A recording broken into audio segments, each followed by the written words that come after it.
My primary object in this work is to explain certain words occurring in the prophetic books.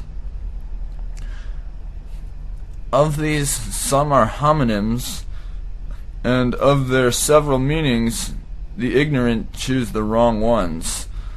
Other terms which are employed in a figurative sense are erroneously taken by such persons in their primary signification. There are also hybrid terms, denoting things which are of the same class from one point of view and of a different class from another.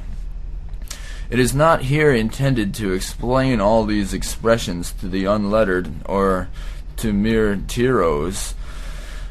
A previous knowledge of logic and natural philosophy being indispensable, or to those who confine their attention to the study of our holy law, I mean the study of the canonical law alone, for the true knowledge of the Torah is the special aim of this and similar works. The object of this treatise is to enlighten a religious man who has been trained to believe in the truth of our holy law, who conscientiously fulfills his moral and religious duties, and at the same time has been successful in his philosophical studies. Human reason has attracted him to abide within its sphere, and he finds it difficult to accept as correct the teaching based on the literal interpretation of the law, and especially that which he himself or others derived from those homonymous, metaphorical, or hybrid expressions. Hence he is lost in perplexity and anxiety. If he be guided solely by reason, and renounce his previous views which are based on those expressions, he would consider that he had rejected the fundamental principles of the law. And even if he retains the opinions which were derived from those expressions, and if, instead of following his reason, he abandoned its guidance altogether, it would still appear that his religious convictions had suffered loss and injury, for he would then be left with those errors which give rise to fear and anxiety, constant grief and great perplexity. This work has also a second object in view. It seeks to explain certain obscure figures which occur in the prophets and are not distinctly characterized as being figures. Ignorant and superficial readers take them in a literal, not in a figurative sense. Even well-informed persons are bewildered if they understand these passages in their literal signification, but they are entirely relieved of their perplexity when we explain the figure or merely suggest that the terms are figurative.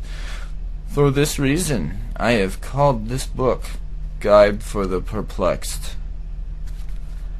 I do not presume to think that this treatise settles every doubt in the minds of those who understand it, but I maintain that it settles the greater part of their difficulties.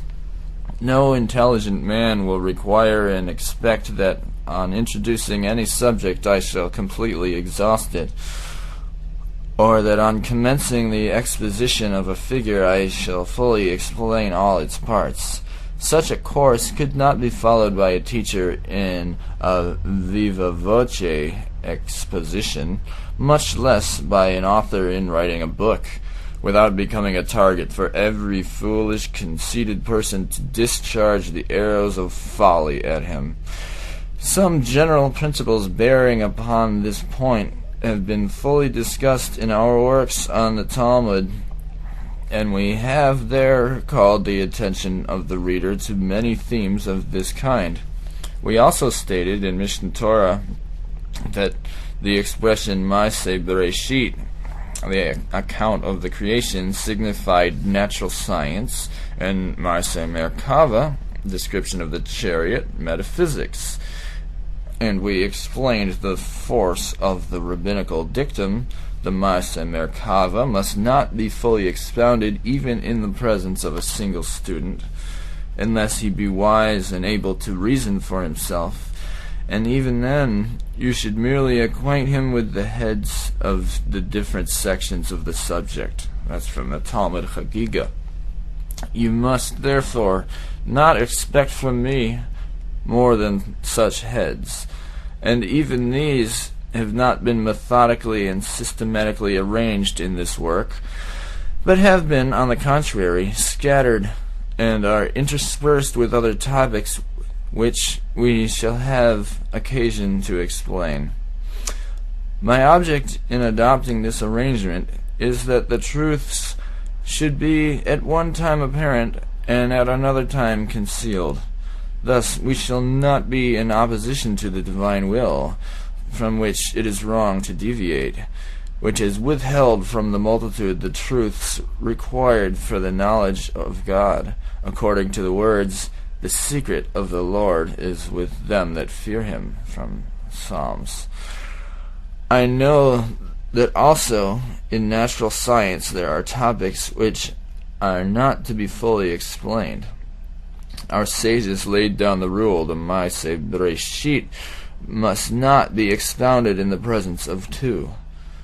If an author were to explain these principles in writing, it would be equal to expounding them unto thousands of men. For this reason the prophets treat these subjects in figures, and our sages, imitating the method of Scripture, speak of them in metaphors and allegories, because there is a close affinity between these subjects and metaphysics, and indeed they form part of its mysteries. Do not imagine that these most difficult problems can be thoroughly understood by any one of us. This is not the case. At times the truth shines so brilliantly that we perceive it clear as day. Our nature and habit then draw a veil over our perception, and we return to a darkness almost as dense as before. We are like those who, though beholding frequent flashes of lightning, still find themselves in the thicket darkness of the night. On some the lightning flashes in rapid succession, and they seem to be in continuous light, and their night is as clear as the day. This was the degree of prophetic excellence attained by Moshe, the greatest of prophets, to whom God said, "But as for thee, stand thou here by me," in Devarim 31, and of whom it is written, "The skin of his face shone," in Shemot 29. Some perceived the prophetic flash at long intervals. This is the degree of most prophets. By others, only once during the whole night is a flash of lightning perceived. This is the case with those of whom we are informed they prophesied and did not prophesy again. There are some to whom the flashes of lightning appear with varying intervals. Others are in the condition of men, whose darkness is illumined not by lightning, but by some kind of crystal or similar stone, or other substances that possess the property of shining during the night. And to them even this small amount of light is not continuous, but now it shines and now it vanishes, as if it were the flame of the rotating sword. The degrees in the perfection of men vary according to these distinctions. Concerning those who never beheld the light even for one day, but walk in continual darkness, it is written, "They know not, neither will they understand, they walk on in darkness." Truth, in spite of all its powerful manifestations, is completely withheld from them, and the following words of Scripture may be applied to them. "And now men see not the light which is bright in the skies." That's from Eov. They are the multitude of ordinary men. There is no need to notice them in this treatise.